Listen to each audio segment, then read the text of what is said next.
어, 오늘 저희가 함께 살펴볼 자료는요, 이 첨예한 미중 경쟁의 본질, 그리고 좀 더 나아가서 인류 문명의 미래에 대한, 상당히 독특한 시각을 담고 있습니다. 천공스승이라는 분의 가르침, 그러니까 법문이라고 하죠. 이걸 정리한 연구 가이드 자료인데요.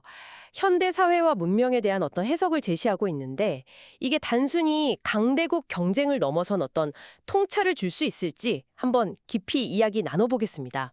네, 이게 참 흥미로운 접근법인 것 같아요. 그 인류 문명을 세 단계로 나누더라고요.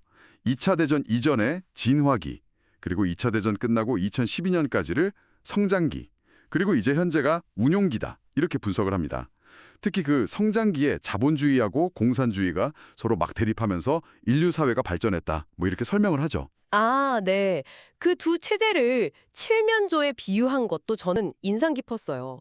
공산주의는 칠면조가 좀 크면 그냥 바로 잡아서 다 같이 나눠 먹자 이런 식이고 자본주의는 아니야. 잘 키워서 알을 낳게 해서 계속 이익을 얻자 이런 식이라는 비유요. 근데 이 자료는 여기서 한 발 더 나아가더라고요. 네, 맞습니다. 이 자료 분석을 보면요. 현재 중국 같은 이런 공산주의 국가들이 있잖아요. 실제 운영 방식은 뭐 거의 100% 자본주의를 따르고 있다 이렇게 봐요. 배급제 같은 건 이제 없고 다들 돈 벌어서 생활하는데 그 부가 결국 어디로 가냐? 공산당으로 이렇게 흘러들어가는 구조다. 이런 지적이죠. 그러니까 이념은 사실상 거의 사라지고 그냥 공산당이라는 그 조직만 남았다. 이런 주장입니다. 아, 그래서 또 모순이 생긴다는 지적도 있었어요. 공산당이 어쨌든 국가 발전을 해야 하니까 서구식 교육으로 인재를 막 키웠는데, 근데 이게 역설적으로 이렇게 지식과 기술을 가진 인재들이 많아지니까 오히려 이들을 통제하기가 점점 어려워진다. 이런 분석이요. 그렇죠. 이 자료는 기본적으로 국민들의 질적인 수준이 높아지면 독재 체제는 더 이상 유지하기 힘들다 이렇게 보고 있습니다. 여기서 더 나아가서 상당히 구체적인 예측까지 내놓는데요. 공산당 체제가 2030년 안에는 좀 어려움에 직면할 거다. 특히 2025년부터 한 3년간 이 과도기적인 혼란이 있을 수 있다. 이렇게 전망을 해요. 이게 단순히 뭐 힘의 논리가 아니라 인간은 본질적으로 자유를 추구하기 때문에 그런 구속이나 통제는 오래 갈 수 없다. 이런 믿음에 기반한 예측 같습니다. 그렇다면 이 자료가 그리는 미래의 질서는 어떤 모습일까요? 뭐랄까, 패권주의 시대는 끝난다. 이런 이야기 같던데요. 맞습니다. 특정 국가가 세계를 지배하려고 하는 시도, 뭐 미국이든 중국이든 이건 더 이상 성공하기 어렵다. 이런 관점이에요.